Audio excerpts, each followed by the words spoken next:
Hey, Mike Reviro, thanks for holding there during that break. Going back to you, you were bringing up the fact that Israel is starting this World War III, or potentially as separately. What do you see happening on the Korean Peninsula? I know you've written about that at whatreallyhappened.com. I know we have quite a few reports, even with the Chinese government and others saying this could be a provocation. Looks to be a German torpedo, not a Chinese torpedo that we know the North has. Key bono, who benefits? Why would the North stage something like this? We see Japan wanting U.S. forces out, now backing away from that as soon as this happened.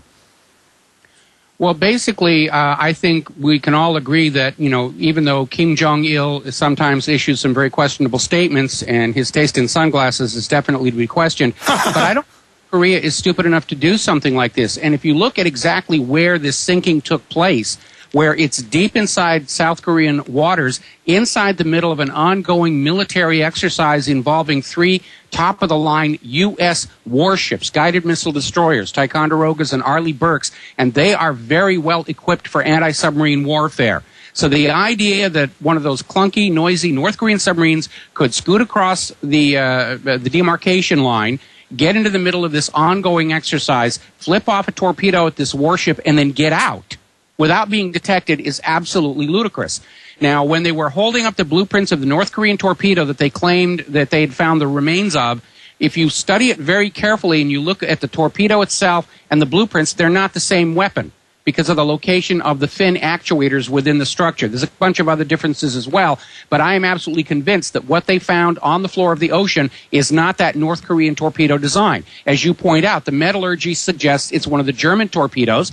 Well, who's got German subs and is running around trying to start wars? Israel. In fact, 3 of their German-built Dolphin submarines are now sailing off the coast of Iran. They're openly acknowledged to be carrying nuclear-tipped cruise missiles.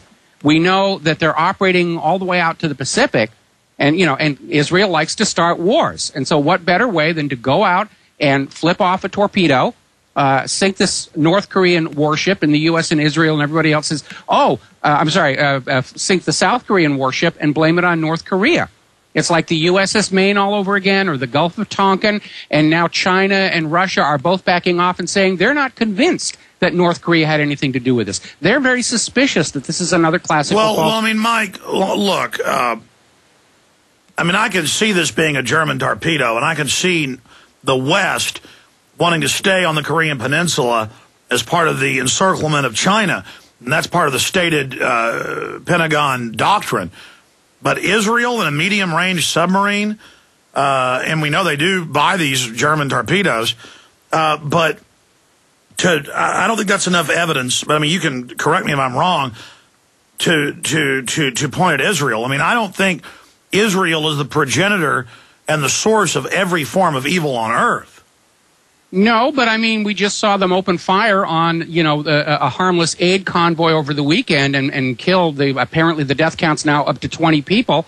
And the bottom line is, if you go back and look at the USS Liberty, they attacked that ship with the goal of tricking the United States into war on Egypt. Look at the Lavon affair, the same thing. Israeli agents were caught blowing up British and American targets in Egypt, again, to destroy diplomatic relations between the West and Egypt to try and trip up another war. USS Cole may have been more of the same situation. I mean, the bottom line is, look at the motto of the Mossad: by way of deception, thou shalt do war. And again, we already know that those Israeli submarines have been operating in the West Pacific because they had an incident a few years ago where they accidentally rammed a Japanese ship and tried to evade responsibility for that. And then they were forced to turn around and admit that, yeah, that was us and we're sorry and everything. Again, Israel itself is such a small nation. They project power through covert means. And we don't know who was out there, but I'm basically saying we shouldn't leap to conclusions and believe the first thing the corporate media tells us about the North Korean situation. Again, North Korea doesn't want a restart of the Korean War. Listen, Mike, I hear you. And I mean, it is starting to point towards false flag over in the Pacific. They're south of China on the Korean Peninsula. And you're right. I mean, Israel admits to the Lavon affair. The NSA declassified 2 years ago, Chicago Tribune, that all the admirals, and I literally had them all on, they're almost all dead now, what they said was the truth about what happened with the USS Liberty. So that's confirmed. It's just, how would Israel stand to gain starting a potential war, even nuclear, in the Pacific? Drawing the U.S. away so that they could then have their own war with Iran? Or what's the... I guess that's what the big banking establishment wants, is they do want a big global war, so through that crisis they can establish their world government. We know Israel's part and parcel of that, so is the U.S. and the EU. It's just that even from my research, it's hard to believe they're all working in concert that closely. But I guess that's where the evidence points. But clearly there's elements of our own Navy SEALs. We know it came out in the New Yorker magazine and on MSNBC that Cy Hirsch reported that Cheney wanted to have U.S. troops attack U.S. ships to blame it on Iran 3.5 years ago. My only issue is there are other suspects that do stage some terror. Is there any evidence Israel was involved in the Gulf of Tonkin? Well, absolutely not. The Gulf of Tonkin began with an inexperienced sonar operator hearing his own ship's propellers, and Johnson knew that it was an erroneous report when he went to Congress with it.